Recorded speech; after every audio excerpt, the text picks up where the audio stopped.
snad žádná část Pánova života, když tak mě opravte, pokud se mýlím, ale mám za to, že žádná jiná část života našeho Pána, pozemského jeho života, není tolik a do takového detailu připravována prorocky, předpovězena ve Starém zákoně jako právě Pánovo vykupitelské utrpení, Pánův kříž. Když se jenom podíváme na nějaké zvláště výrazné proroky, když se podívám na Izajáše, zejména na jeho zpěv o trpícím služebníku, tak je velmi zřejmé, do jakého detailu je nám předkládáno to, co potom se uskuteční na Kalvárii. Opovržený, opuštěný od lidí, muž bolesti, znalý utrpení jako ten, před ním si lidé zakrývají tvář. Potupený, od nás nevážený. A přece on nesl naše utrpení. Obtížil se našimi bolestmi. Ale my jsme ho pokládali za zbitého, od Boha strestaného, stýraného. On však byl proboden pro naše nepravosti, rozdrcen pro naše zločiny, tížili ho tresty pro naši spásu, jeho rány nás uzdravily. Hospodinu se zalíbilo zdrtit ho utrpením, jestliže dá na usmíření svůj život, uzří potomstvo, které bude žít dlouho.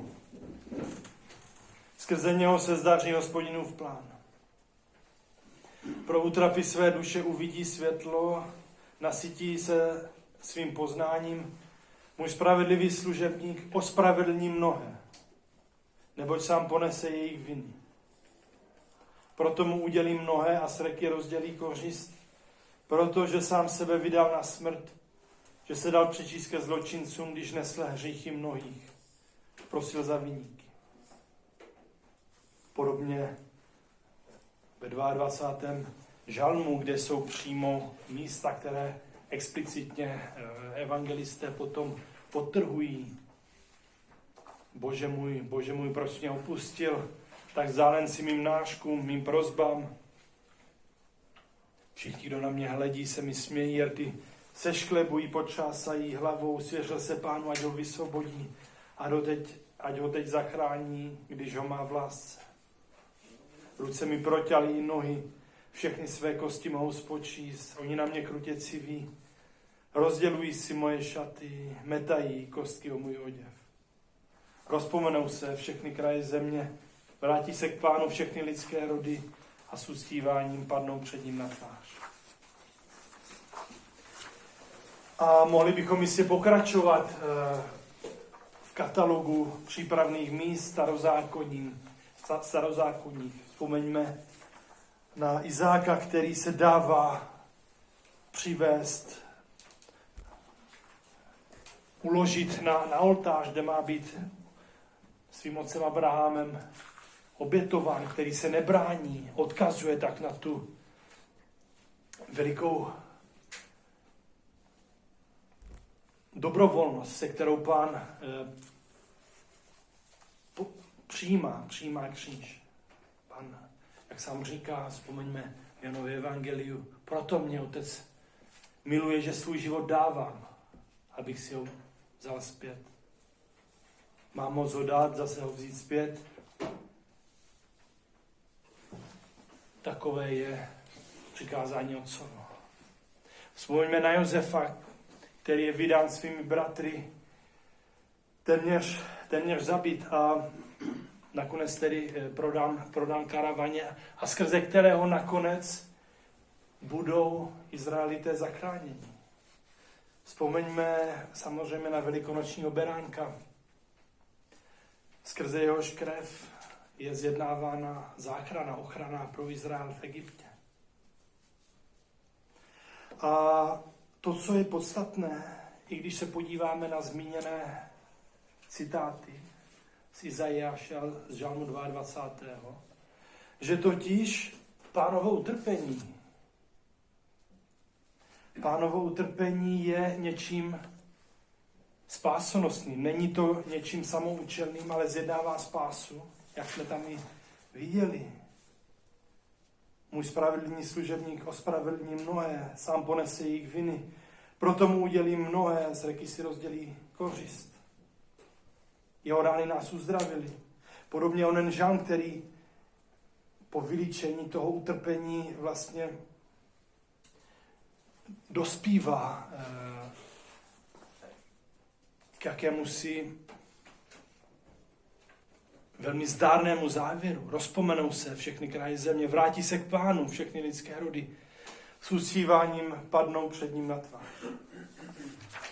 Pán, který, když ho nazíráme na kříži, tak ho nazíráme jako pravého beránka. Ovšem beránka, který snímá hříchy světa.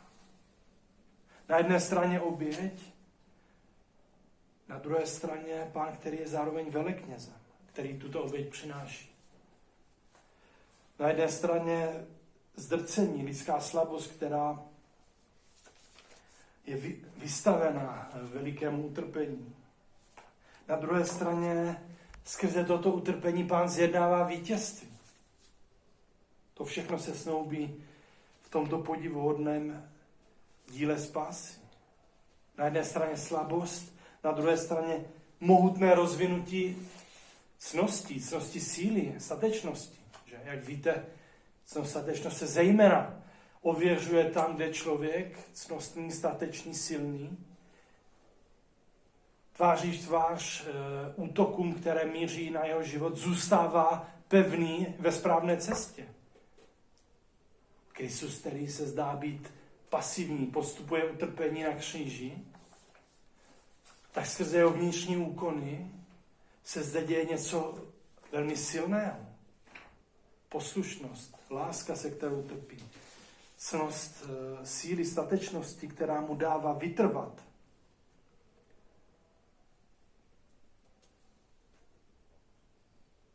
Kříž, který je prožitý pohoršením, pošetilostí pro pohany, ale pro ty, kdo jdou ke spáse, je boží moc a boží moudrost.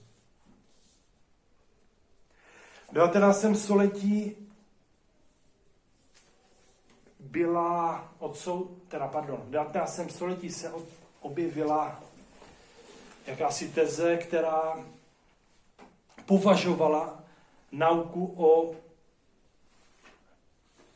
odčiňujícím charakteru Kristovy oběti, expiačním charakteru, odčiňujícím charakteru Kristova kříže, za nauku, která není evangelní, jako kdyby byla spíše pavlovská. Jo? Byla to teze, která potom byla zahrnuta do série nějakých odsouzení v dekretu Lamentabili svatého Pia X. Ale to, co je podstatné, je, že na jednu stranu samozřejmě tato teze není pravdivá. Evangelium svědčí. Evangelium bezesporu svědčí o tom, že Kristus přichází položit život za naše hříchy. Že takový je boží plán, taková je boží vůle. Vzpomeňme alespoň 2 místa. Syn člověka nepřišel, aby se mu sloužilo, ale aby sloužil. A jak je to tam dál?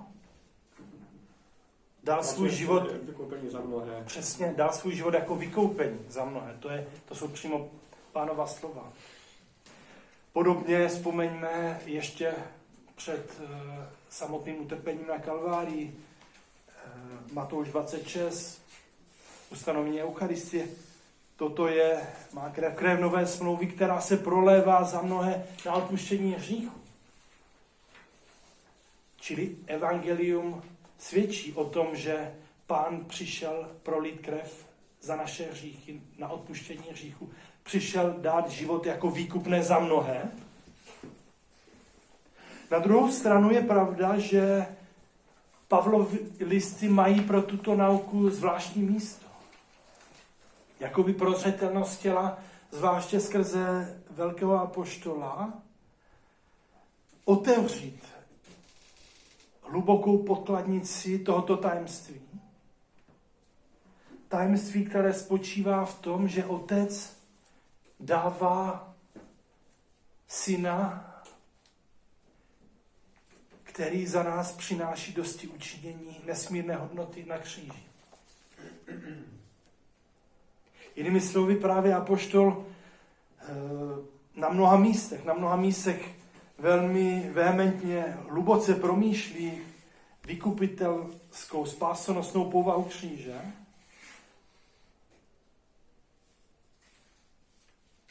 A proto si myslím, že je příhodné v této vlastně už závěrečné části postní doby rozjímat tajemství kříže právě ve světle apoštola. A samozřejmě s kým lépe můžeme vstupovat do hloubky těchto textů, než s jeho velikým komentátorem svatým Tomášem Akvinským, který nám zanechal komentář ke všem 14 listům apoštola, tedy řekněme 14, které byly považovány za Pavlovi v té době. A nechme stranou autorství, ale pro svatého Tomáše je zde celek 14 listů, čili všechny jsou komentovány. Jediné, co nám chybí, je část komentáře k prvnímu listu Korinťanům. Takže pojďme na to a jenom předešlu, že se pokusím uspořádat tuto látku do nějakých 3 částí. Uvidíme taky, jak na tom budeme s časem. Ale v podstatě bych chtěl jít postupovat ve 3 krocích. Nejprve bychom se podívali na vykupitelskou sílu kříže, potom na otázku pohoršení kříže, který je ovšem ve skutečnosti boží mocí, boží silou. Čili druhá část pohoršení kříže a vítězství a triumf kříže. A třetí část, naše účast na Kristově kříži.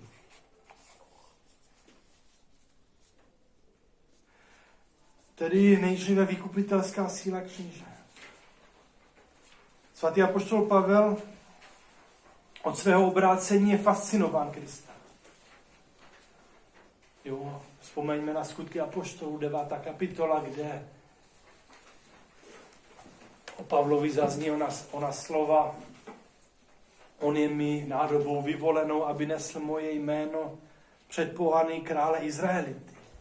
Nádoba vyvolená, která má nést Pánovo jméno. Svatý Pavel velice často používá Pánovo jméno, protáčí ho. Někde jsem viděl součet míst v Pavlových listech. Je to téměř 500 míst, na kterých je Kristus jmenován. Ať už jako Kristus, ať už jako Ježíš Kristus. Jo. Čili Pavel, který je fascinován Kristovým jménem, nese jeho jméno. Jak sám říká, my nehlásáme sebe, ale Krista. My nekážeme sebe, ale Krista. My pak jsme vaši služebníci v Kristu. 2. Korinským 4. kapitola. Pavel nekáže sebe, pravý apoštol nekáže sebe, ale Krista, s tím, že on je služebníkem v Kristu. Vzhledem ke spáse a ke slávě samozřejmě Kristova jména. A někdy apoštol precizuje.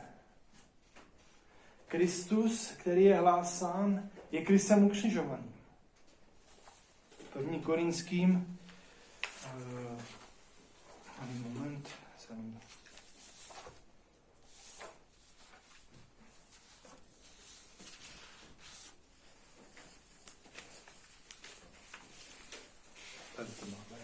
První Korinským, 1. kapitolu.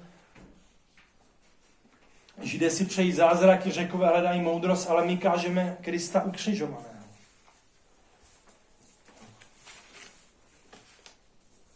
Krista ukřižovaného. Svatý Tomáš vysvětluje toto místo velice zajímavým způsobem. Pojďme se ještě podívat na celou citaci. Kristus mě neposlal křtít, ale kázat evangelium. A to není nějakou slovní moudrostí, aby nebyl zmařen Kristův kříž.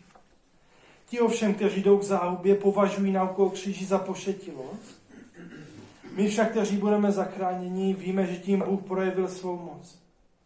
Židé si přejí zázraky, Řekové hledají moudrost, ale my hlásáme Krista ukřižovaného. Jak říká svatý Tomáš, právě tak hlásání má vždy odpovídat tomu, co je hlásáno, nauce, která je hlásána. Ovšem tím hlavním křesťanské nauce v evangeliu je Kristus v tajemství kříže. Proto, pokud by apoštol měl kázat evangelium nějakou slovní moudrostí, která by evakuovala zmařila Kristův kříž, tak je zde problém. Tak je důležitý Kristův kříž. Neposlal mě Kristus kříž, ale kázat evangelium, to není nějakou slovní moudrostí, aby nebyl zmařen Kristův kříž.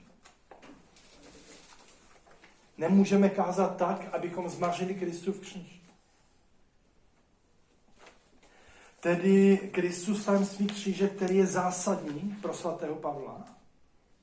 1. Korinským 2. kapitola. Rozhodl jsem se totiž, že u vás nechci znát nic jiného než Ježíše Krista a to ukřižované. To je to, co u vás chci znát, Ježíše Krista a to ukřižované.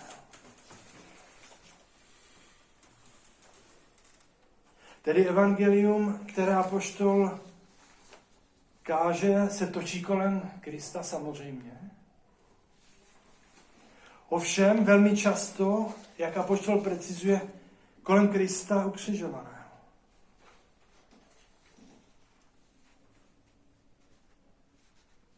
Listu Galatianům apoštol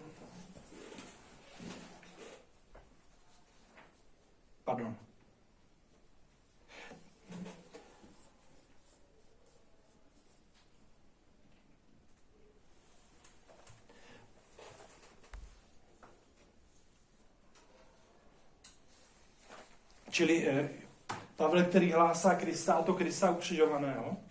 A dokonce jsou místa, kde dává tomu tajemství zvláštní primát, jako je tomu například v 1. listě Korinťanům v 15. kapitole. Může někdo přečíst? Chci vám, bratři, vyložit evangelium, které jsem vám už hlásal. Vy jste ho přijali a jste v tom pevní. Ono vás vede ke spáse, když se ho držíte přesně tak, jak jsem vám to kázal. Jinak jste uvěřili nadarmo. Přidal jsem vám na prvním místě to, co jsem sám přijal, že Kristus umřel za naše hříchy podle písem, že byl pohřben a že vstal z mrtvých 3. dne ve shodě s písmem, že se ukázal Petrovi a potom 12. Děkuji, Marku. Čili apoštol, který na prvním místě předává to, co sám přijal, totiž, že Kristus umřel za naše hříchy podle písma. Že byl pohřben, že vstal z mrtvých 3. dne ve shodě s písmem, že se ukázal Petrovi a potom 12. Předal jsem vám na prvním místě to, co jsem přijal, že totiž Kristus umřel za naše hříchy. Kristus, který umírá za naše hříchy. Svatý Tomáš zde zdůrazňuje za prvé, že celek křesťanské nauky lze uspořádat kolem 2 základních středobodů, kolem 2 čepů. Které to jsou? Za prvé otázka vtělení, za druhé trinitární věci, trojice. Ovšem říká, je velmi příhodné, že apoštol dává jakési prvenství kristologickým věcem. To, co jsem přijal, vám předávám na prvním místě, že Kristus umřel za naše hříchy podle písem, protože v našem postupu je jaksi víra ve vtělení, nebo nazřední tajemství vtělení, něčím, co předchází vstupu do trojičních tajemství. Právě tehdy, když rozeznáváme Ježíše jako odlišného od Otce a tak dále, tak se připravuje celý vhled do tajemství trojice. Čili svatý Tomáš říká, máme zde samozřejmě 2 základní čepy, kolem kterých je zhrnuta celá křesťanská nauka. Na jedné straně vtělení, na druhé straně trojice. Ovšem, právě určité prvenství na naší cestě v poznání, na naší cestě do vhledu, do zjevené nauky, má prvenství právě vtělení před trojiční naukou.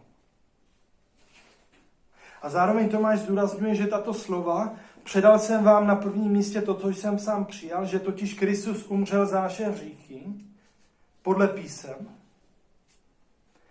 že tento citát, tato část zamítá dvojí omyl. Zamítá omyl a můžeme si to přímo přečíst.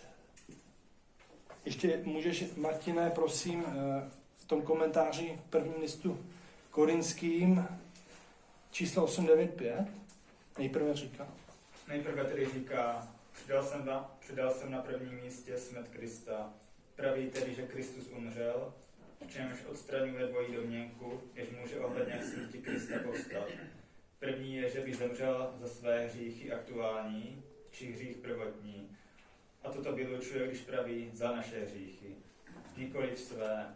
Izajáš 53:8. Pro zločin svého lidu udeřil jsem ho. 1. Petrův 3:18. Kristus zemřel jednou za naše hříchy, spravedlivý za nespravedlivé. Děkuji, Martin, díky. Čili první, co je odsouzeno, předal jsem na prvním místě smrt Krista, že Kristus zemřel za naše hříchy. Jinými slovy, je zde zamítnutá nauka, která by chtěla tvrdit, že Kristus umírá za nějaké svoje hříchy. Ne, zemřel za naše hříchy.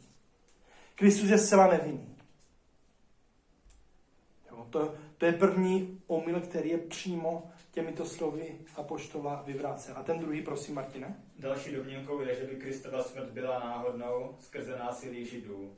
A toto apoštol vylučuje, když praví, podle písem, totiž starého i nového zákona. Proto příznačně praví právě podle písem. Izajáš 53:7. Jako ovce na porážku vedená. Jeremiáš 11:19. Byl jsem jako krotký beránek, kterého vedou na porážku. A tak dále. Matouš 22:18. Hle, vystupujeme do Jeruzaléma. A syn člověka bude vydán velekněžím a zákonníkům a ti odsoudí ho na smrt. Děkuju. Čili co je ten druhý omyl, který je zde vyvrácen? Dávali jste pozor? Že to bylo plánované, že to bylo, nebyla náhoda. Přesně tak, jo. Na to připravoval Bůh lidstvo. Přesně tak, jo. Podle písem, čili předal jsem na prvním místě, co jsem přijal, že Kristus umřel za naše hříchy, nikoliv za své. Navíc podle písem, jinými slovy, to vše je součást Božího řízení, nikoliv něčím, co by se Pánu vymklo z rukou. Naopak ve věčnosti Hospodin rozhodl, že právě tímto způsobem, skrze Pánův kříž, lidstvo spasí. Kristus zemřel za naše hříchy, aby se naplnila písma. Co pak neměl syn člověka toto všechno podstoupit, jak to tam je. A tak vyjít do slávy, pardon, ale předtím ještě, nebo zhruba někde v této části Lukáše, že jo, muselo být naplněno vše, co je o mně psáno Mojžíšovi, prorocích a žalmech. Tedy toto vydání se za naše hříchy, toto vydání se Pána za naše hříchy, apoštol vidí jako něco zásadního. To, co jsem přijal, vám předávám na prvním místě, že Kristus zemřel za naše hříchy. A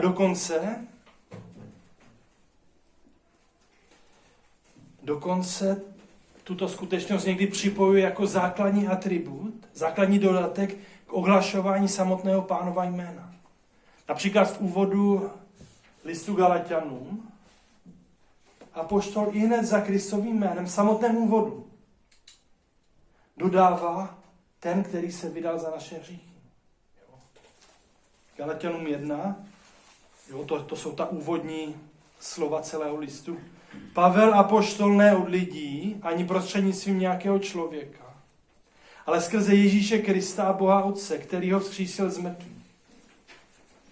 A všichni bratři, kteří jsou se mnou, Galackým církevním obcím, milost vám a pokoj od Boha našeho Otce a od Pána Ježíše Krista, který se vydal za naše hříchy, aby nás vytrhl z tohoto zlého světa, podle vůle Boha a Otce našeho. Jemu buď chvála na věčné věky. Amen. Čili Pavel, který klasicky ohlásí nejdřív sebe, Pavel apoštol, ne od lidí, ani prostřednictvím člověka, ale skrze Ježíše Krista, že? Potom, jo, všichni bratři, kteří jsou se mnou a tak dále. Teďka komu apoštol píše, no galackým církevním obcím, milost vám a pokoj od našeho Boha, Otce, od Pána Ježíše Krista, čili přání milosti a pokoje, což je typickým znakem Pavlových úvodů. Milost a pokoj. Přeje. Téměř ve všech úvodech to najdete. A hned dodává, milost a pokoj od Boha našeho Otce, od Pána Ježíše Krista, který se vydal za naše hříchy, aby nás vytrhl z tohoto zlého světa. Podle vůle Boha Otce našeho. Jinými slovy, toto vydání se za naše hříchy je připojeno jako základní atribut k Pánovu jménu. A svatý Tomáš zde vidí souvislost. Milost a pokoj od Pána Ježíše Krista, který se vydal za naše hříchy. Jinými slovy, apoštol přeje milost a pokoj, které jsou od Pána Ježíše Krista. Ovšem, Pán nám je zjednal skrze svou smrt za naše hříchy. Jinými slovy, svatý Tomáš říká, je zde, nebo vidí zde určitý odkaz na Krista, na Kristův kříž, Kristovo vydání se za naše hříchy, jakožto účinnou příčinu veškerého života v milosti. Milost a pokoj od Pána Ježíše Krista, který se vydal za naše hříchy. Jinými slovy, je zde přání milosti a pokoje, které jsou vylévány na základě Kristova vydání se za naše hříchy. To on nám skrze svůj kříž zjednal život v milosti a pokoji.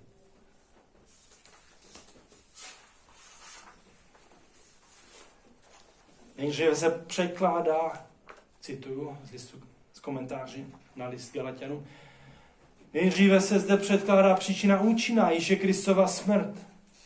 A v této věci apoštol praví, který se vydal, jako by říkal, proto je Kristus autorem milosti a pokoje, že sám sebe vydal a podstoupil kříž.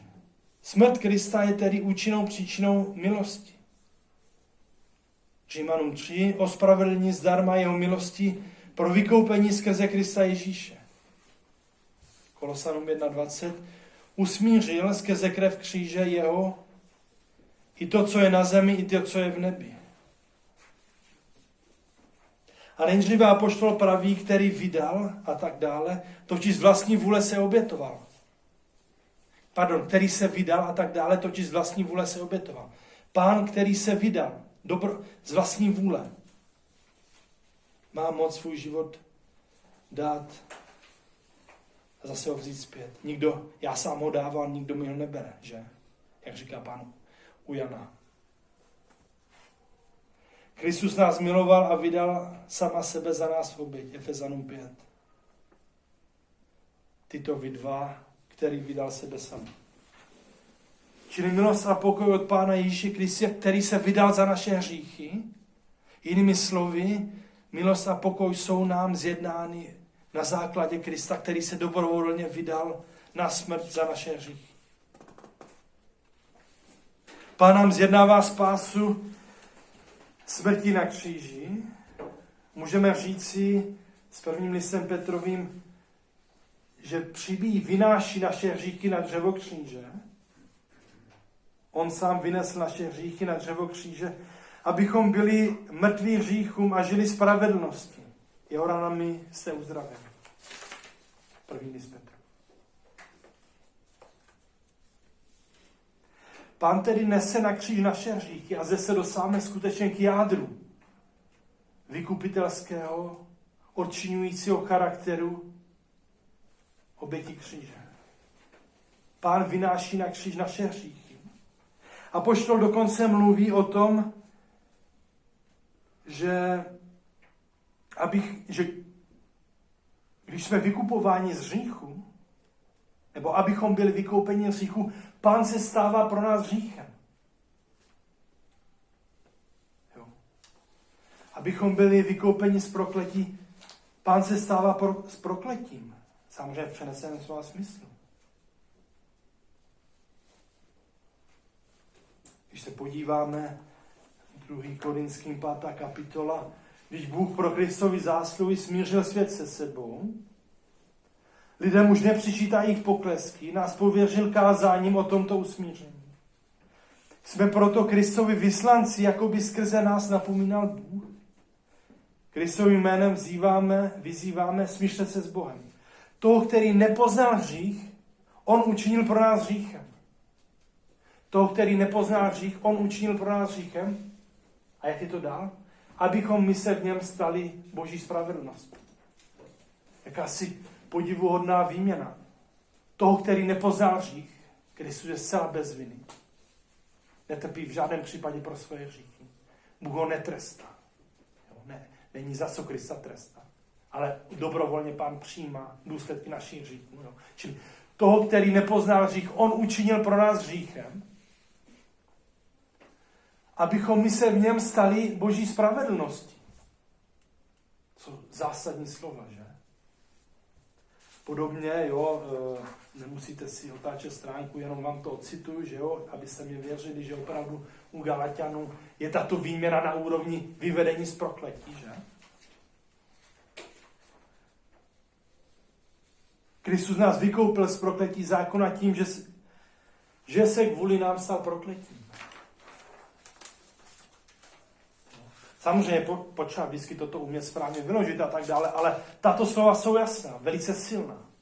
Kristus se pro nás stává hříchem, Bůh ho učinil pro nás hříchem, abychom my byli zachráněni hříchu, abychom se stali Boží spravedlností. Tak jako skrze Kristovu smrt my jsme zachraňováni ze smrti, že? A svatý Tomáš vysvětluje, že jsou zde 3 roviny výkladu. Nemusíme to brát, že jedna nebo druhá. On velice často, bez problémů, všechny bere v potaz. Jo? Nejsou nějak protichůdné. Pojďme se na ně podívat. Čili číslo 201, 202 v komentáři na 2. list Korinťanů. Toto se vykládá trojím způsobem. Tak můžete někdo? Zase třeba někdo jiný? Prosím. Nebo přečtěte tu výjimku. Nebo Martin přečte. To se vykládá trojím způsobem. První je, že bylo obvyklé ve starém zákoně, že oběť za hřích byla zvána hříchem. Ozera 4.8. Tí hříchy mého lidu, totiž oběti za hřích. Tak je ze smyslem učinil hříchem, totiž hostií či obětí za hřích. Jo, malý moment, jo. Slyšeli jste? Čili Pán se stal pro nás hříchem, abychom my se stali Boží spravedlností. Jak toto vyložit? Tak určitě ve vlastním slova smyslu hřích, že jo, to je nějaký, řekněme, deformovaný mravní úkon, že lidský skutek, který je nějakým způsobem závadný, tak Pán není v tomto smyslu hříchem. Takže jak to chápat? Svatý Tomáš říká, pojďme se podívat na trojí linii výkladu. Za prvé, v tom smyslu, že oběť za hřích je někdy nazývána ve starém zákoně hříchem. Jo? To je jedna linie, která není tou nejsilnější, ale druhý a třetí výklad bude velice zásadní. Tak prosím, Martine, pokračuj. Druhý způsob je, že hřích je někdy brán jako podobnost hříchu či trest za hřích. Římanům 8.3. Bůh poslal svého syna v podobě těla hříchu. To je z podobnosti hříchu odsoudil hřích. A to je zde smyslem slov učinil hříchem, že totiž učinil, že přijal tělo smrtelné a schopné utrpení. Děkuji. Jo, o co tady jde? Dávali se pozor, dalo se to stíhat, já to vysvětlím, jo, ale pojďme se nad tím zamyslet. Druhý způsob, že hřích je někdy, jo, ten pojem hřích je někdy brán jako podobnost hříchu, souvislost s hříchem na úrovni trestu. Římanům 8, Bůh poslal svého syna v podobě těla hříchu, to je z podobnosti hříchu odsoudil hřích, jo, totiž učinil hříchem, že přijal tělo smrtelné a schopné utrpení. Toto je velice zásadní. Svatý Tomáš, jo, toto je jeden z klíčů pro jeho, řekněme, naukovou vykoupení. Naprosto jasně učí, že Pán dobrovolně přijímá důsledky našich hříchů. Utrpení a smrt. Hned se k tomu dostaneme. Jo? Čili tohle je, to je ta druhá linie. V tom smyslu, že hřích je někdy brán jako podobnost hříchu či trest za hřích. Jo? A potom třetí způsob. Třetí způsob je, že někdy se o něčem říká to či ono, ne proto, že tomu tak je, ale že se lidé domnívají, že tomu tak je. A to je zde smyslem slov učinil hříchem. Totiž, že učinil, že byl považován za hříšníka. Izajáš 53.12. Byl připočítán ke zločincům. Jo, čili, jasně, to je třetí linie. On ho učinil pro nás hříchem v tom smyslu také, že Pán skutečně byl mnohými považován za hříšníka, že? Vzpomeňte na ta slova Evangelia. Jo, kdyby nebyl zločincem, nebyli bychom ti ho vydali, že? Považován za rouhače a tak dále. Čili také ve smyslu tom, že Pán byl učiněn hříchem v tom smyslu, že byl mnohými považován za hříšníka. Dokonce takového, který zasluhuje smrt. Ukřižuju. Jo, čili toto jsou 3 linie. A pojďme to teďka dočíst, to ovšem učinil ještě, Martine. To ovšem učinil, abychom se my stali Boží spravedlností. Totiž abychom my, kteří jsme hříšníky, byli učiněni nejen spravedlivými, ale dokonce samotnou spravedlností. To jest, abychom byli ospravedlněni Bohem, nebo spravedlností, neboť nejen, že nás ospravedlnil, ale též chtěl, aby skrze nás byli ospravedlněni druzí. A píše se, spravedlností Boží, nikoli v naší, a v Kristu, totiž skrze Krista. Nebo jinak, že Kristus sám je zván spravedlností. A v tomto smyslu, abychom se stali spravedlností, totiž abychom se spojili s Kristem skrze lásku a víru, neboť Kristus je spravedlnost sama. Platí tedy spravedlnost Boží, aby vyloučil spravedlnost člověka, kterou člověk vkládá svou důvěru do vlastních zásluh. Římanům 10.3. Nerozpoznali Boží spravedlnost a tak dále. V něm, totiž v Kristu, tedy skrze Krista, neboť on se pro nás stal spravedlností, dle 1. Korinským 1.30. Děkuji, Martine. Jo, čili pojďme se tady chviličku zastavit, to je v podstatě závěr té první části a půjdeme pak dál. Čili o co tady jde? Kristus se stal pro nás hříchem, nebo abych byl přesný, jo, toho, který nepozná hřích, on, Bůh, učinil pro nás hříchem, abychom my se v něm stali Boží spravedlností. Zejména nás zajímají druhá a třetí linie výkladu. Za prvé, stal se pro nás hříchem v tom smyslu, že podstupuje, že přijímá dobrovolně důsledky daň. Můžeme říct i tresty za naše hříchy. To latinské penas, tresty, které Tomáš používá, není úplně přesně přeloženo tím českým trest, ale berme to, jo, asi není nic lepšího. Prostě důsledek našeho hříchu, kterým je utrpení a smrt. O co tady jde? Tady jde o nauku, která je nejen u Tomáše, ale v podstatě zazněla i v Tridentském koncilu. U svatého Pavla v 5. kapitole listu Římanům je třeba explicitně řečeno, že smrt je důsledkem hříchu. Jak to tam je? Jako jeden zřešil a tak přišla smrt na svět, tak všichni zemřeli, tak všichni podlehli smrti, protože všichni zřešili, jo, tak všichni podlehli smrti, protože všichni zřešili, najdu to přesně. Prosím? Že v Adamovi všichni zřešili nějak tak to. Určitě, ale to nejsme v rozporu, já to teďka ocituju. Jak?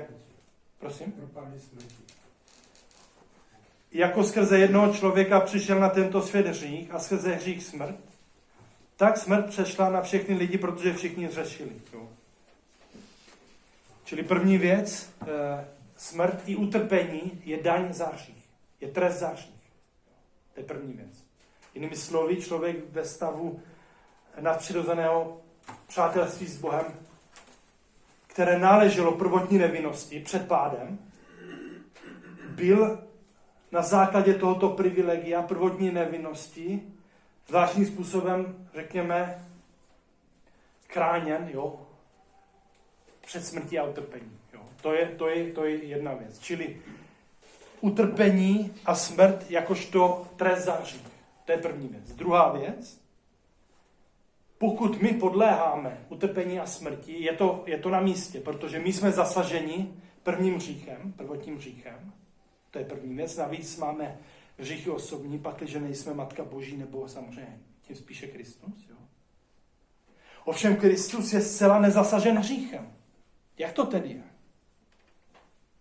No je to tak, jak učí svatý Tomáš, že Pán není někým, koho by Bůh trestal. Není za co ho trestat. Ale Pán je posílán Otcem a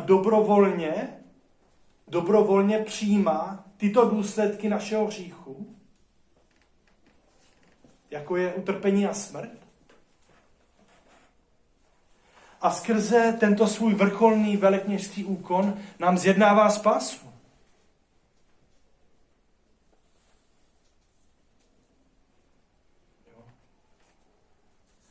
A tady je něco klíčového. Nejdřív vysvětlím pozici, která je odlišná, aby lépe zazářila, a potom ještě dovysvětlím pozici katolickou, která zvláštním způsobem vyjádřena u svatého Tomáše. Podívejte se, u Jana Kalvína nebo u některých klasických protestantů jde o to, že Kristus je nazírán jako někdo, kdo si odkroutil jako jakýsi fackovací panák za nás různé tresty, včetně zavržení. Jo. Stal se ohavným otci, jo. No, stal se pro nás prokletím, tak to i chápou. Stal se ohavným otci, podstoupil zavržení. Jo. Dokonce byl tedy oddělen, jo, což souvisí s zavržením od Otce. Bože můj, proč jsi mě opustil? A je zde redukce na otázku bolesti, na otázku vnějšího odkroucení si nějakého trestu, proto je to nazýváno naukou o penální substituci. Jo. Calvin měl právní informaci, nezapomeňme na to. Čili penální substituce, já jsem nějaký učitel, Vojtěch je můj žák, ale protože je to královský syn, tak já musím dát facku nějakému svackovacímu panákovi. Teď to trošku karikuju, ale jde o to, že já to chci vysvětlit v nějakých základních principech, ukázat, v čem se liší Tomáš, a potom ukázat druhou stranu úskalí. Čili tohle byla první. Jo. Penální substituce. Zatímco u Tomáše je to velmi odlišné. Za prvé, Otec netrestá Krista. Za druhé, ano, Kristus bere na sebe důsledky našich hříchů. To, co my jsme vlastně zapříčinili, jako tresty, jako důsledky, smrt, utrpení, on bere na sebe, navíc v mimořádné míře, že jo. To utrpení má skutečně na úrovni samotného utrpení zvláštní všeobecnou, zvláštní míru. Jo. Nicméně to, co je podstatné u Tomáše, je, že on přináší dosti učinění. To není penální substituce. To klíčové je, že Kristus, protože tuto oběť nabízí v jeho lásce a poslušnosti, v lásce a poslušnosti nesmírné hodnoty, navíc ve spojení s božskou osobou slova, tak přináší Otci dosti učinění, ve kterém Otec má větší zalíbení, než má nelíbost v celku lidských hříchů. To znamená, začínáme vidět další rozdíly. Za prvé, to podstatné není ani tak vnější utrpení, i když i to hraje roli, ale tou duší celé, které dává sílu tomuto utrpení, je Kristova láska, Kristova poslušnost, která vyvěrá z božské osoby slova. Proto také, jak řeknou pak tomisté přímo, toto dosti učiní, tyto jeho zásluhy mají nekonečnou hodnotu v síle osoby slova, která má nekonečnou důstojnost. Čili přesouvá se základ a duše dovnitř, do obrovské lásky, poslušnosti, která dává hodnotu tomuto všemu. Jo? Navíc samozřejmě v žádném případě Kristus není v zavržení, není oddělen od Boha. Zcela jinak Tomáš chápe ta slova, Bože můj, proč jsi mě opustil. Kristus je skutečně vydán tomu zmotnění hříchu proti němu, že? Na něm se skutečně smečka zlých psů obožila, obklopuje. Ale rozhodně ne tak, že by Kristus byl ve stavu zavržení, oddělení od Boha. To by musel být ve stavu smrtelného hříchu, což je absurdní, že? Čili Kristus sám bez hříchu dobrovolně bere na sebe důsledky, daň za naše hříchy. Můžeme říct nás tresty v tomto smyslu, jo? Utrpení a smrt. Ovšem, nese toto vše jako vtělené slovo v síle své božské osoby, která tomu všemu dává nekonečnou, protože má nekonečnou důstojnost, dává tomu zvláštní hodnotu. V jeho lásce a poslušnosti, takže přináší Otci něco, v čem má on větší zalíbení, než má nelibost hříchu lidstva.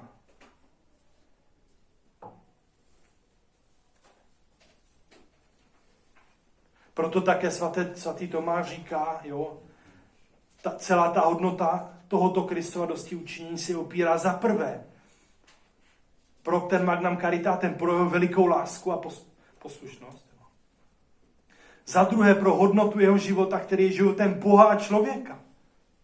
Kristus trpí, prolevá krev, sice ve svém lidství, ale jako osoba, která je božská.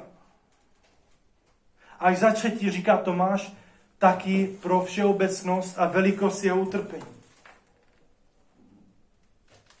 A to vše tedy zakládá nekonečnou hodnotu tohoto Kristova dosti učení. Čili vidíme ten rozdíl oproti těm některým starým protestantům. Jo? Je to jasné zhruba?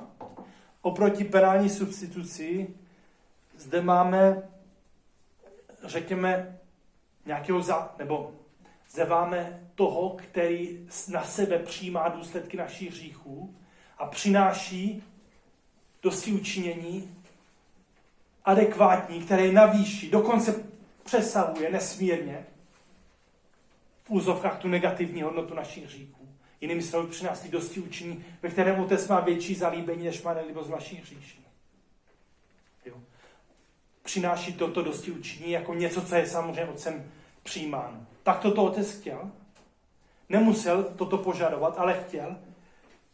Ovšem, nejen, že to chtěl, ale taky dá svého syna, kdo toto za nás vykoná. A to je obrovská věc, ve které se snoubí i boží spravedlnost, i boží milosrdenství. Rozumíme tomu, jo? Oproti té penální substituci kalvínské, která je vnějšková, jo, a tak dále, a tak dále. Už to nebudu opakovat. Takže to je první věc. A teď druhá. Na druhou stranu, tato mystická linie jde jako krásná nauka vzhůru, kde na jedné straně je, řekněme, tato kalvínská nauka, ale na druhé straně je druhé úskalí jakéhosi moderního racionalismu. To jsou teze typické naopak pro pozdější protestantismus, liberální protestantismus, který odmítal, že by Bůh mohl chtít, aby prostě Kristus takto trpěl za naše hříchy. Jaké jsou ty jejich námitky? No, ty námitky jsou za prvé, že je to proti božímu milosrdenství, že je nemilosrdné chtít takovou rigorózní oběť, dosti učinění skutečně na výši, adekvátní tomu, co má být jaksi vyváženo. Jo. Ale na to my odpovídáme, není to proti milosrdenství, protože Bůh ve svém milosrdenství také dává toho, kdo to vykoná. A Tomáš dokonce říká, tady se ještě víc projevuje boží milosrdenství. Tady se ještě víc projevuje boží milosrdenství, než kdyby Otec pouze chtěl jaksi vyškrtnout linii dosti učinění. On říká, ano, Bůh mohl nepožadovat adekvátní dosti učinění, jo, protože on je v posledku to prvotní kritérium. On je ten, který byl zauražen naším hříchem. To znamená, on má právo slevit. Ale tady je ta genialita, kterou podtrhuje svatý Tomáš, že nejen, že projevil svou spravedlnost, že si přál, aby bylo přineseno adekvátní dosti učinění, ale navíc, a to je zase milosrdenství, dává svého syna, který toto vykoná. Čili to je mnohem geniálnější způsob rozvinutí boží spravedlnosti i milosrdenství. Čili to odpovídáme těmto liberálním protestantům. Jo? Není to nemilosrdné, protože tento otec zároveň posílá toho, kdo to vykoná. A za druhé, oni říkali, není to ani spravedlivé, protože není spravedlivé, aby nevinný takto trpěl. Ale my neříkáme, že Bůh trestá Krista. On je nevinný, samozřejmě. My říkáme, a to zase odpovídáme na tuto námitku, musíme dodat, že Kristus dobrovolně přijímá tyto důsledky našeho hříchu. On dobrovolně bere tento kříž za naše hříchy. A to už není proti spravedlnosti. Jestliže já se rozhodnu, no, to je druhý příklad, jestliže Martin se rozhodne za mě zaplatit nějaký dluh, to není proti spravedlnosti. Nespravedlně by bylo, kdybych já řekl, já mám dluh, ty to za mě zaplatíš, nazdar. Chápete? Čili, jo, jak říká Garrigou Lagrange, kdybyste měli možnost přečíst jeho knihu, ať už francouzsky nebo anglicky, možná nějaký jiný překlad, Le Sauveur et son amour pour tous, Spasitel a jeho láska pro všechny. Jo, nejen, že je to krásná duchovní četba, ale i dogmaticky velmi silná a hutná, ale i toto je tam krásně vysvětleno. Jo. Čili to mystická nauka, která je mezi dvěma úskalími. Jo.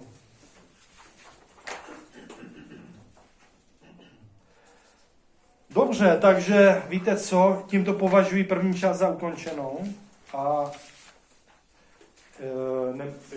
ty druhé můžeme i zkrátit, nemáme žádnou prostě žádný závazek. Teď se zeptám, bylo to srozumitelné, o co tady jde? Já jsem chtěl ukázat genialitu katolické, zvláště to mystické linie, která nejlépe vyjadřuje, podle mého názoru, toto tajemství, které se na jednu stranu brání proti těmto, řekněme, racionalizujícím proudům, které by chtěli popřít toto velké nadpřirozené tajemství, kdy otec skutečně vydal svého syna, že to je u Pavla na mnoha místech. V tom se vyjevila boží láska, že Bůh vydal svého syna za náš, ještě když jsme byli hříšníci. Prostě my tyhle města nemůžeme vymazat, že? To je velké znamení boží lásky. Čili říct, že Bůh to přece tak nemohl chtít, že je to nespravedlivé, nemilosrdné. No není, ale je to mnohem vyšším způsobem milosrdné a spravedlivé, než oni si představují.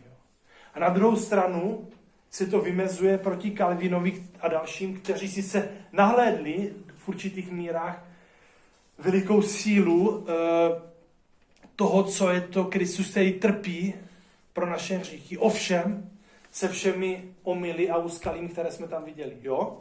Už to nebudu opakovat. Takže tohle měla být ta pointa, ke které jsem se chtěl dostat.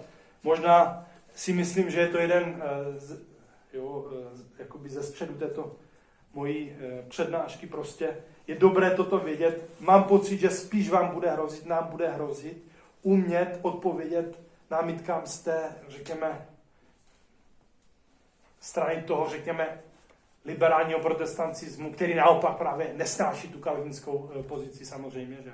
Která je dneska, no nechme to být, jo, ale samozřejmě je dobré znát obojí a umět vysvětlit, jak my navigujeme mezi oběma úskalími.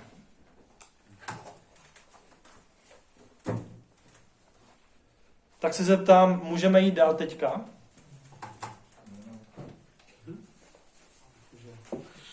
Tak jo, zkusíme tak do půl, uvidíme, jo. Nemáme toho zase už tak nosit, druhé dvě části jsou výrazně kratší sami o sobě a můžeme je vždycky zkrátit. Jo, čili druhá část, pohoršení kříže a zároveň triumf. Viděli jsme, že apoštol hlásá nikoli v sebe, ale Ježíše Krista ukřižovaného. Vzpomínáte si, že? Židé si přejí zázraky, pohané si žádají moudrost, hledají moudrost, ale my kážeme Krista ukřižovaného. Židy to pohoršuje, pro pohany je to pošetilost, ale těm, kdo jdou ke spáse, je to boží moc, boží moudrost. Jo? Čili tohle je první věc. A klíčové je ukázat teď v následujících úvahách, jak to, co se jeví pro svět pohoršením, slabostí, pošetilostí, je ve skutečnosti boží silou. Tak přečtěme to, prosím, 1. Korinským 1.17 a tak dále. Martine, Kristus mě neposlal křtít, ale kázat evangelium. A to ne nějakou slovní moudrostí, aby nebyl zmařen Kristův kříž. Ti ovšem, kteří jdou k záhubě, považují slovo o kříži za pošetilost. Pro ty však, kdo jdou ke spáse, pro nás je boží mocí. Židé si totiž přejí zázraky, Řekové zase hledají moudrost, ale my kážeme Krista ukřižovaného. Pohoršení pro Židy a pošetilost pro pohany, avšak těm, kdo jsou povolaní, Židům i pohanům, Krista, boží moc a boží moudrost. Neboť pošetilá boží věc je moudřejší než lidé a slabá boží věc je silnější než lidé. Děkuji. Čili ti, kdo jdou k záhubě, považují nauku o Kristově kříži za pošetilost. Jak svatý Tomáš komentuje, jo, z pohledu lidské moudrosti, světské moudrosti, řekněme, se kříž jeví skutečně nesmyslný. Jo. Jim se to tak jeví. Duch světa to považuje za něco, co nedává smysl. Idea, že vy všemohoucí, vy nám říkáte, že toto je Bůh na kříži. Idea, že by všemohoucí měl být takto zdrcen na kříži, ponížen, vydán do rukou hříšníků, jeho tvorů. Navíc, jo, čili pošetilost na jedné straně, pohoršení na jedné straně, na druhé straně pošetilost pro Řeky, jo, že by totiž spravedlivý se takto dobrovolně měl vydat zlým, necnostným. Nevyhnul bych se takové potupné smrti. Nerozvinul by nějakou apologii, nějakou velkou obhajobu sebe. Dokonce svatý Tomáš vzpomíná Skutky 26, kdy apoštol před králem Agripou a prokurátorem Festem hlásá Kristovu smrt a vzkříšení a Festus říká: Pavle, ty se zbláznil, všechna ta písma tě připravila o rozum. Pošetilost, kterou je Kristův kříž pro svět.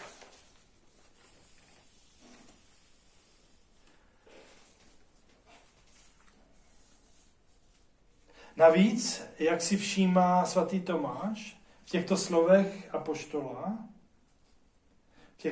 apoštola se ukazuje, že sice je zde Kristův kříž nazírán jako pošetilost nebo slabost, ovšem chyba není na straně Boha nebo Kristova kříže, ale spíše na straně těch, kdo mylně hledí na kříž.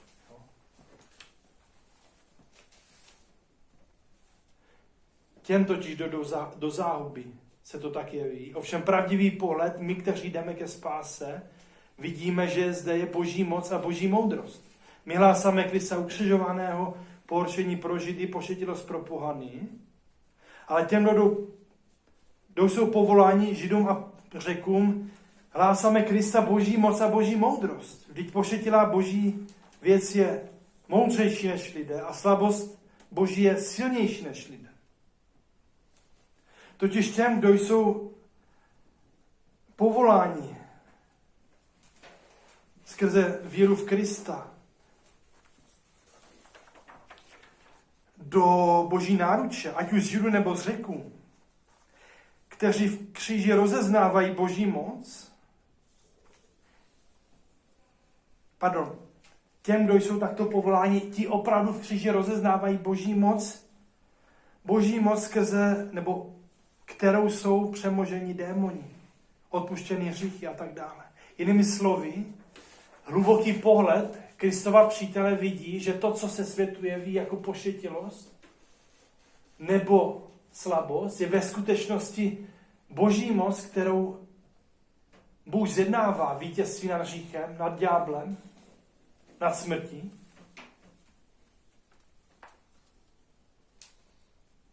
A navíc je zde rozvinutí boží moudrosti.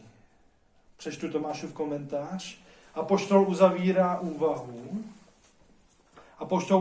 úvahu, proč jim je slovo o kříži pošetilostí, když praví, my kážeme Krista ukřižovaného, do něch slov níže, ohlašujeme smrt Páně, dokud nepřijde. Pohorčení pro Židy, totiž oni toužili po moci konající divy a viděli slabost postupující kříž. Čili pohorčení pro Židy v tom smyslu, že oni toužili po Mesiáši, který rozvine veliká znamení. A místo toho vidí někoho, kdo visí na kříži. Proto pohoršení pro Židy, ale ve skutečnosti boží moc samozřejmě. Jo. Čili pohoršení pro Židy toužili totiž po moci konající divy, ale v kontrastu viděli slabost, která postupuje kříž. Ukřižován ze slabosti, 2. Korinský. A pošetilost pro pohany, neboť se zdá, že Bůh umírá, že spravedlivý člověk se dobrovolně vydává nejočklivější smrti, což jde proti rozumování lidské moudrosti. Ve skutečnosti však tím, co se jeví pošetilé a slabé, Bůh uskutečňuje svou moc a svou moudrost. Protože pošetilá boží věc je moudřejší než lidé. Nejde o to, že by božímu plánu spásy chyběla moudrost nebo že by mu chyběla síla. Ale jde o to, že je zde moudrost a síla vyššího řádu, než dohlédne velmi nízká moudrost tohoto světa. O to tady jde. Že boží způsoby převyšují naše nebo světské ponětí, pomýšlení o moudrosti a o moci. Chápete? O to tady jde. Pojďme si to přečíst ještě v tom následném odstavci z Tomášova komentáře, když potom apoštol praví, Martine. Když potom apoštol praví, neboť pošetilá boží věc, udává důvod předchozích slov, když říká, jak může to, co je slabé a pošetilé, být mocí a moudrostí boží. Neboť pošetilá boží věc je moudřejší než lidé. Jako by pravil, něco božského se zdá být pošetilým nikoliv proto, že by tomu chyběla moudrost, ale že převyšuje moudrost lidskou. Lidé totiž mají ve zvyku považovat za pošetilé to, co se vymyká jejich mínění. Sirachovec 3.25. Mnoho ti je ukázáno, co nad rozum lidský je. Jo, děkuju, zatím pauza. Díky moc. Čili, jak může být to, co je slabé a pošetilé, být ve skutečnosti moci a moudrosti? No proto, že se to zdá být pošetilým, ne, že by tomu reálně chyběla moudrost, ale že převyšuje moudrost pouze lidskou, pouze pozemskou. Lidé totiž mají ve zvyku považovat za pošetilé to, co se vymyká jejich mínění, co přesahuje jejich mínění. A potom dále, pokračuj prosím, Martine. A slabá boží věc je silnější než lidé. V případě Boha totiž neříkáme, že je něco slabé kvůli nedostatku síly, ale protože to přesahuje sílu lidskou, jako je něco zváno neviditelným, jelikož to přesahuje lidské smysly. Moudrost 12.17. Ty ukazuješ moc svou, i když se nevěří v dokonalost moci tvé. Když to může být vztaženo na tajemství vtělení, neboť to, co je považováno u Boha za pošetilé a slabé ze strany přijaté přirozenosti, překračuje veškerou moudrost a moc. Jo, čili a slabá boží věc je silnější než lidé. Neříkáme, že by u Boha byl nedostatek síly, ale jde o to, že zde něco přesahuje sílu pouze lidskou, jako je něco zváno neviditelným, jelikož to přesahuje lidské smysly. Že? Bůh je neviditelný, ano je, ale ne proto, že mu něco chybělo. Ale výše jeho bytí přesahuje rovinu nějakého smyslového poznání. Že? Podobně slabá boží věc je silnější lidé, ne, že by Bohu reálně chyběla síla, že by byl slabý, nebo jak si někteří představují, že Bůh se musel stáhnout, aby se něco rozvinulo na úrovni stvoření a tak dále. Ne, Bůh zůstává vševládným, ale pouze uskutečňuje spásu takovým způsobem, který přesahuje naše ponětí o síle. Přesahuje to lidskou sílu, lidské postupy mocenské, řekněme. Právě v tom smyslu, že Kristus rozvíjí vítězství skrze slabost Kristova lidství, skrze zdrcení Krista v jeho lidství.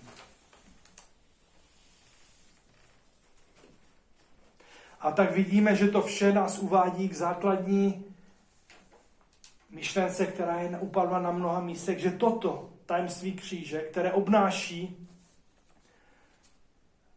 pohoršení kříže pro Židy, pošetilost pro pohany, tak je ve skutečnosti rozvinutím Boží moci, Boží moudrosti, uskutečním Božího vítězství nad hříchem, nad smrtí, nad ďáblem, rozvinutím Božího triumfu. Dokonce skrze toto Kristovo utrpení a vzkříšení Pán dostává nový důvod oslavení. Kristus Ježíš, ačkoliv má božskou přirozenost, nic nelpěl na tom, že je rovný Bohu. Sám sebe se zřekl, vzal na své přirozenost služebníka, stal se jedním z lidí. Navenek byl jako každý jiný člověk.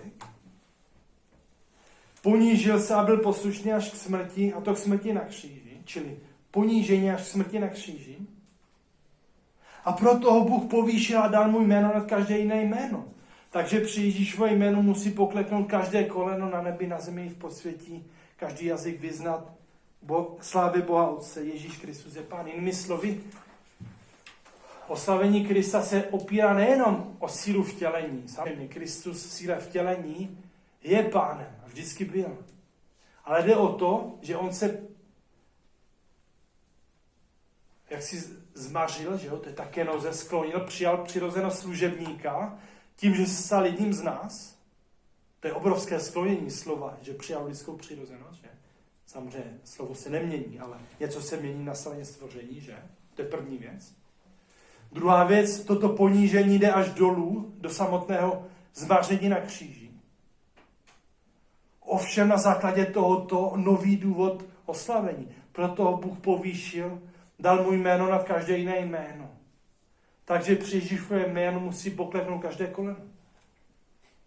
Skrze toto zmaření, zničení, zdrcení Krista na kříži je zjednávána sláva, vítězství pro nás, ale také Kristovo oslavení. A v posledku tento triumf znamená jakési přibytí dlužního úpustu na kříž. Znamená oloupení knížata mocností, které Kristus skrze svůj kříž vystavil na odiv, kteří jsou vedeni v triumfálním průvodu Krista.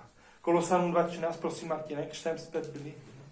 Křtem jsme byli spolu s Kristem položeni do hrobu a tím také zároveň s ním vzkříšení, protože jste uvěřili v moc Boha, který ho vzkřísil z mrtvých.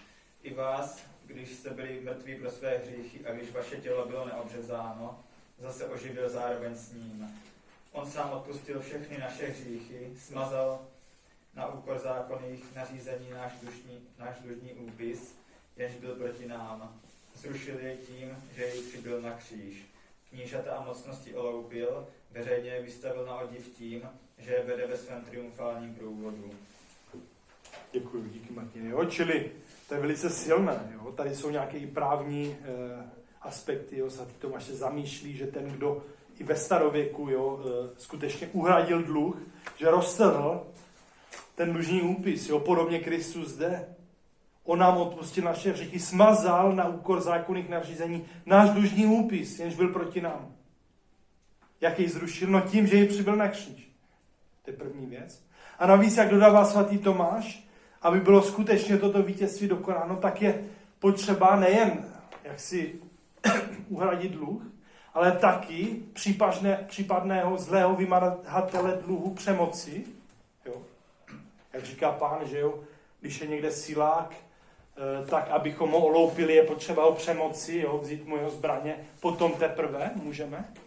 Toto tady svatý Tomáš cituje, když uvažuje nad těmi dalšími slovy. Jo. Knížata a mocnosti oloupil veřejně vystavil na odiv tím, že je vede ve svém triumfálním průvodu.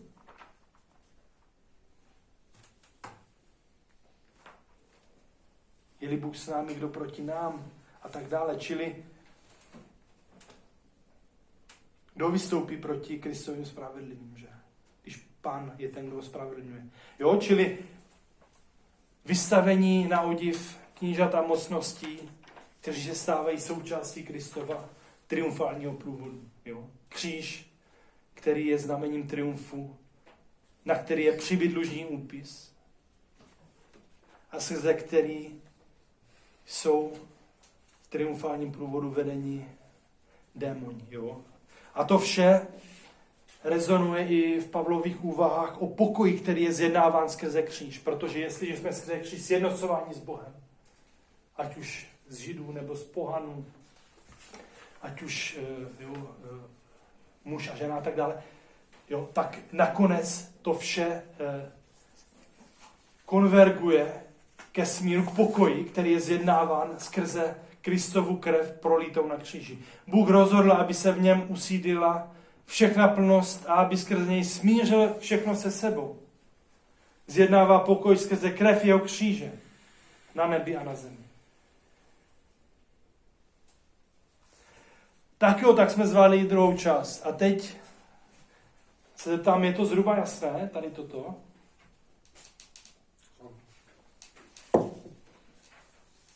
Je to srozumitelné, jakž tak? Jo?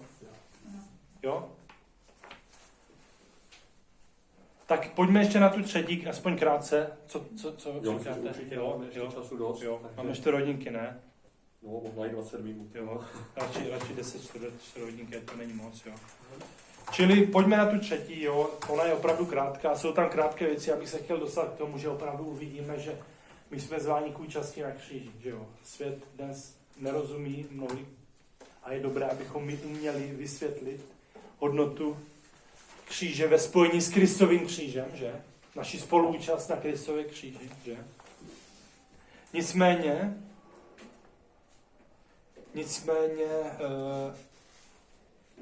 jo, jsou to krásné věci pro náš duchovní život. Pojďme na to. Tedy skrze utrpení v Kristově lidství Bůh rozvíjí vítězství. Jo. Bůh skrze Kristovu smrt na kříži rozvíjí své vítězství. Slabá boží věc je vlastně silnější než lidé. Pošetilá boží věc je moudřejší než lidé. To je jedna věc. Druhá věc. Přestože Kristus přinesl obě nekonečné hodnoty, dosí učinění nekonečné hodnoty. To jsme viděli, že jo? Vzpomínáte. To je samozřejmě pravda. Také platí, že skrze jaksi naše napojení na Krista, skrze víru, naději a lásku, jsou nám aplikovány plody Kristova kříže. Jsou nám jakoby komunikovány plody Kristova vítězství na kříži, protože stáváme reálně údy Kristova mystického těla. Jo. Hlava Kristus nám reálně komunikuje plody svého vítězství. Jsme-li ve víře, naději a lásce. Tak to nic nemění na tom, že my zde žijeme jako ti, kdo jsou povoláni, za prvé, aby byli ponořeni do Kristovy smrti, do Kristova kříže a vstávali k novému životu. A za druhé, aby měli reálně účast na Kristově kříži, aby reprodukovali ve svých maličkých životech proti Kristově, že? Nějakým způsobem to, co naše hlava vykonala ve své pozemské pouti. Tedy ti, kdo jsou z milosti Boží přivtělení ke Kristu, k jeho velikonočnímu tajemství, jsou ponořeni do tajemství Kristovy smrti, ovšem mají vstávat takto k novému životu. Jo? To je na mnoha místech u svatého Pavla. Hned to uvidíme, jo.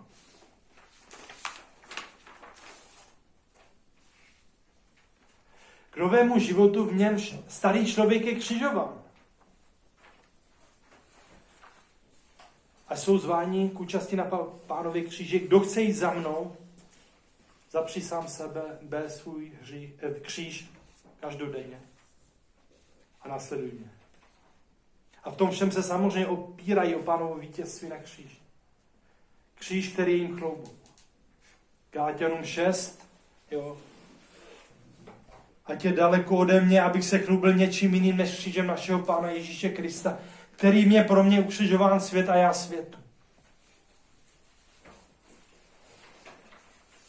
Nechme teďka stranou ten kontext, jo, je to polemika s těmi, kteří chtěli Galaťany uvrhnout do zákonničení, do omřízky a tak dále. Ale pointa je, v čem je pro apoštola Kristův kříž chloubou. Ať je daleko ode mě, abych se chlubil něčím jiným než křížem našeho Pána Ježíše Krista, kterým je pro mě ukřižován svět a já světu. Svatý Tomáš říká, apoštol tváří v tvář svůdcům nezkráceně hlásá Kristovo evangelium o kříži, hlásá Krista ukřižovaného a říká, že dokonce Kristus kříž je pro něho chválu, ať je daleko ode mě, abych se chloubil něčím jiným než křížem našeho Pána Ježíše Krista. Tam, kde pohled světa vidí pohoršení, pošetilost a tak dále, on vidí chloubu, veliký poklad. A svatý Tomáš dodává, že člověk se chlubí tím, co považuje za velikého. Ten, kdo žije pro bohatství, se třeba chlubí nějakým majetkem nebo nějakými věcmi, které si díky velkému majetku pořídil. Lovec se chlubí trofémy. Apoštol se chlubí křížem našeho Pána Ježíše Krista, v němž je vlastně obsaženo vše to, čím se lidé obvykle chlubí, ale v očištěné a pozvížené formě. Jo. Jinými slovy, svatý Tomáš má teďka, to si přečteme, jo, geniální úvahu o tom, že vy se třeba lidé, jo, nebo lidé se obecně chlubí různými věcmi, ale to, co je tam autentického, se dá najít očištěné a povznesené, povýšené v kříži. Apoštol nalézá v Kristově kříže veškeré autentické důvody pro chlubení. Pojďme si to přečíst. Proto se apoštol chlubí. Martine, díky. Proto se apoštol chlubí jen v Kristu, zvláště však v Kristově kříži, neboť v něm se nachází vše to, čím se obvykle chlubí lidé. Někteří se totiž chlubí přátelstvím s velkými lidmi, jako jsou králové či knížata. A toto apoštol na nejvýš nachází v kříži, v němž se ukazuje zřejmé znamení božího přátelství. Římanům 5.8. Bůh dokazuje svou lásku k nám tím, že Kristus umřel za nás, když jsme ještě byli hříšníky a tak dále. Nic tolik neukazuje jeho lásku k nám jako Kristova smrt. Děkuji, díky. Jo. Čili první důvod. Někteří se chlubí přátelstvím s velkými lidmi, že to známe. A toto apoštol nachází v kříži nejvyšším způsobem. V němž se ukazuje jasné znamení božího přátelství. Bůh prokázal svou lásku tím, že Kristus za nás umřel, když jsme ještě byli hříšníky. Nic tolik neukazuje jeho lásku k nám jako Kristova smrt. Vy se chcete chlubit přátelstvím s velikány, no tak já vám ukazuju, že Kristův kříž zvláště nám ukazuje přátelství, blahosklonost Boha k nám, že? Lásku Boha k nám. Pojďme dál. Vědění, Martine. Někteří se též chlubí věděním. A to apoštol nachází ve vznešenější formě v kříži. 1. Korinským 2.2. Rozhodl jsem se totiž, že u vás nechci znát nic jiného než Ježíše Krista a toho křižovaného a tak dále. Vždyť v kříži je dokonalost celého zákona a celé umění dobrého žití. Děkuju. Jo, čili samozřejmě moudrost, vědění, poznání. Rozhodl jsem se, že u vás nechci znát nic než Krista ukřižovaného. Vždyť kříž je celá dokonalost celého zákona, umění dobrého žití. Moudrost Boží. Pošetilost pro jedny, ale ve skutečnosti Boží moudrost. Tak pojďme dál. Moc. Někteří se též chlubí mocí, avšak té největší se apoštolovi dostává skrze kříž. 1. Korinským 1.18. Ti ovšem, kteří jdou k záhubě, považují nauku o kříži za pošetilost. My však, kteří budeme zachráněni, Víme, že tím Bůh projevil svou moc. Jo, díky. Čili o co tady jde? Kříž, skrze který Bůh rozvíjí svou moc. Kdo se chce chlubit mocí, tak pozor, jaký větší důvod, než chlubit se křížem, ve kterém Bůh rozvíjí svou moc. My, kteří budeme zachráněni, víme, že tím Bůh projevil svou moc. Skrze kříž Bůh mocně zasáhl svým ramenem, zvítězil, zjednal vítězství nad hříchem a tak dále. Jo? Nabitá svoboda, tak prosím dál. Někteří se též chlubí nabitou svobodou. A tu apoštol dosahuje skrze kříž, Římanům 6.6. Starý člověk v nás spolu s ním byl ukřižován, abychom již neotročili hříchu. Děkuju, jo. Nabitá svoboda, taky krásné. Někdo se... Jo, tak může to mít různé formy, ale zase důvod ke chloubě tím spíše, protože skrze kříž jsme byli my vysvobozeni z otroctví hříchu. Starý člověk v nás byl spolu s ním ukřižován, abychom jich neotročili hříchu. Protože, jo, jak říká Pán u Jana, že jo, ten, kdo řeší, stává se, nebo otročí hříchu, že? A tak dále. A teď přijetí do vznešeného sboru, tak dál. Někteří se též chlubí přijetím do nějakého vznešeného sboru. Avšak skrze kříž jsme přijímáni do sboru nebeského. Kolosanům 1.20. Zjednává pokoj skrze krev jeho kříže, jak na zemi, tak na nebi. Jasně. Skrze kříž jsme přijímáni do nebeského sboru, čili tím spíše, kdo by se chtěl chlubit přijetím do nějaké vznešené společnosti, tak u kříže, že jo? A potom poslední, prosím. A někteří se též chlubí triumfálním znamením. Ovšem kříž je triumfálním znamením vítězství Krista proti démonům. Kolosanům 2.15. Knížata a mocnosti oloupil, veřejně vystavil na odiv a tak dále. Moudrost 14.7. Požehnané dřevo, skrze něž se uskutečňuje spravedlnost. Jo, takže to je jasné.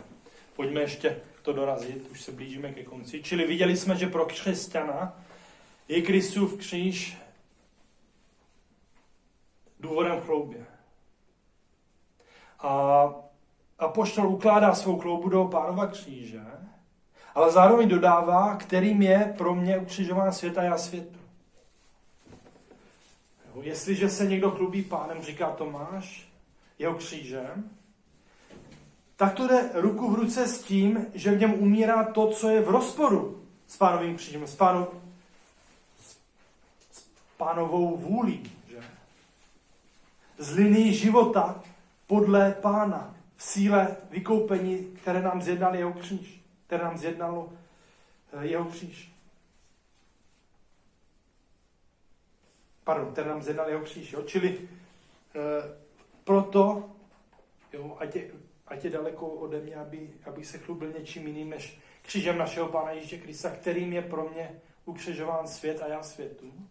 Pavel odmítá vše, co je v rozporu s životem, který se chce chlubit Pánem jeho křížem. Filipánům 3.8 všechno pokládám za škodu ve srovnání s poznáním Ježíše Krista, mého Pána. Pro něj jsem se toho všeho zřekl. Považuji to za výkalí, abych získal Krista. Tedy apoštol, který nehledá slávu, chloubu dle světa, dle ducha světa, ale v kříži našeho Pána, který je pro něj svět ukřižován. Totiž svět v něm umírá v tom smyslu, že už po ničem z toho, co duch světa nabízí, ve smyslu samozřejmě nabídek hříchu a tak dále, to, co je v nesouladu s životem podle Pána, už apoštol nedychtí. Kříž, kterým je pro mě svět ukřižován a já světu. Tedy Pavel je zároveň ukřižován světu, protože pokud se někdo něčím chlubí,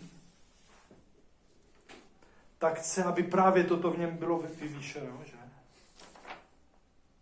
A my jsme viděli, že apoštol se chlubí křížem. Chce tedy potrhovat v sobě to, co náleží ke kříži. Jste přece již mrtví a váš život je s Kristem skrytý v Bohu. Kolosanům 3. Čili jde o to, že na jednu stranu kříž je chloubou, ale zároveň skrze kříž je člověk ukřižován světu. A svět je pro ně ukřižován. A my se dostáváme k základní dynamice, že totiž naše napojení do Kristova vykupitelského tajemství kříže skrze křestní ponoření, my s Kristem umíráme, abychom poslali k novému životu. Čili toto naše napojení do Kristovy smrti jde ruku v ruce s povstáním k novému životu, v němž je starý člověk ukřižován.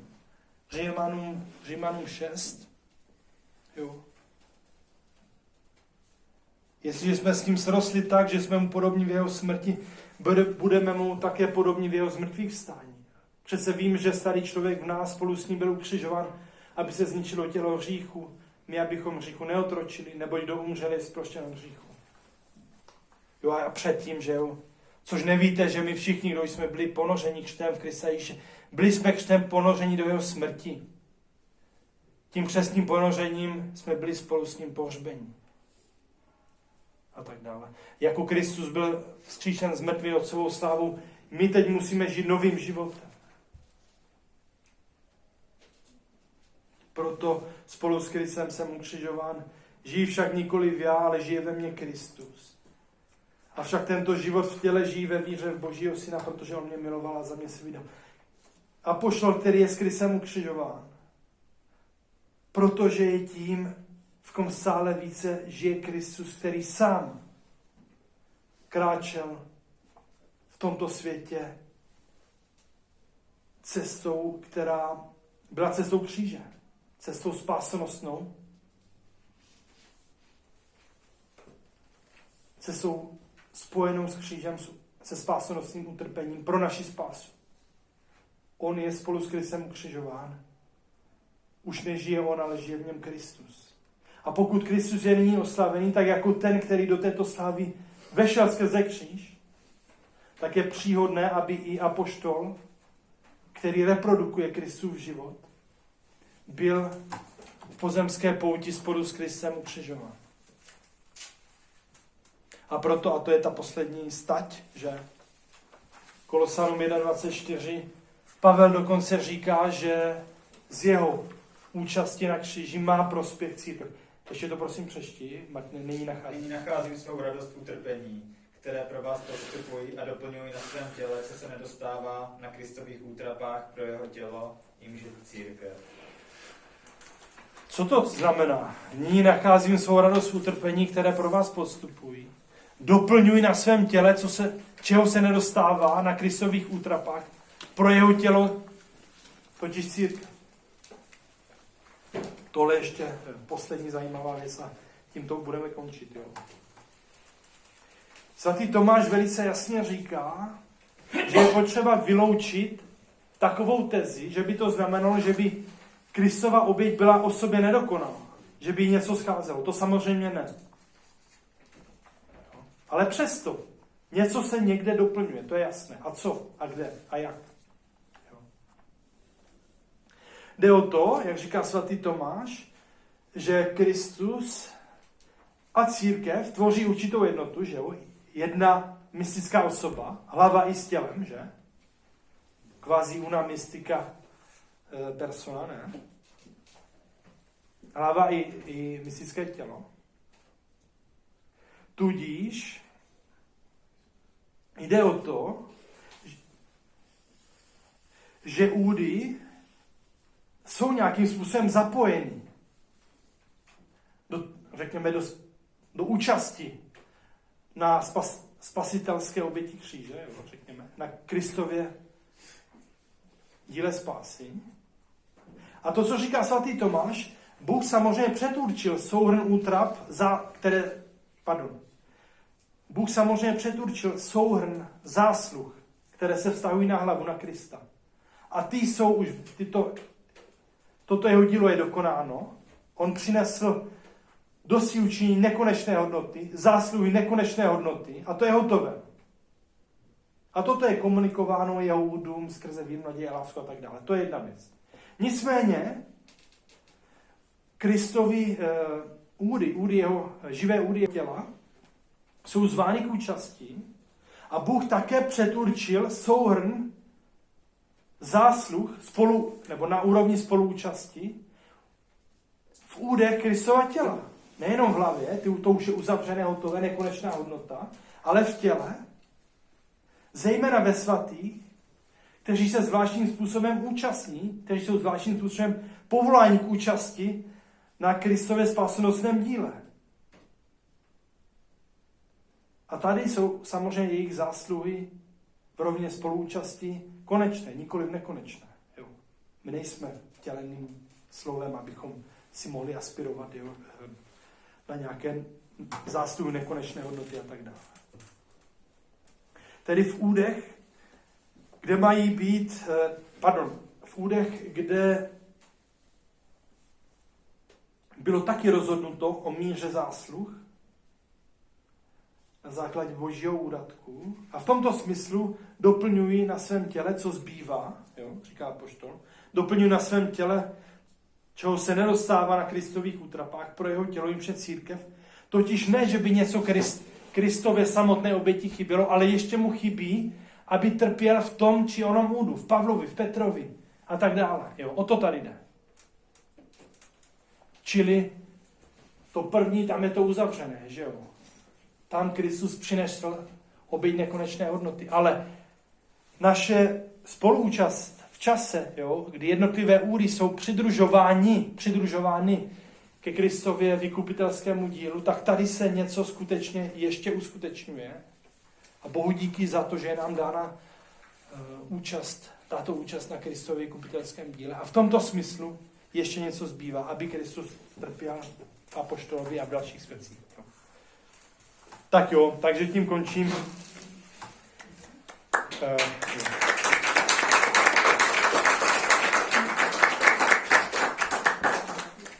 No, děkujeme. Díky. Jsem dost unavený, ale snad se to dalo nějak. Já myslím, že určitě. Za mě teda, jo. Jsem tomu porozuměl tak nějak, jo. Ostatní, ale myslím si, že asi taky.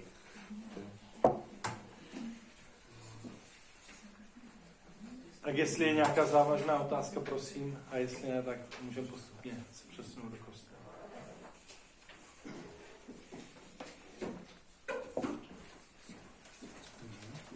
Já bych asi už Jo, navrhoval to přesunutí. Tak jo.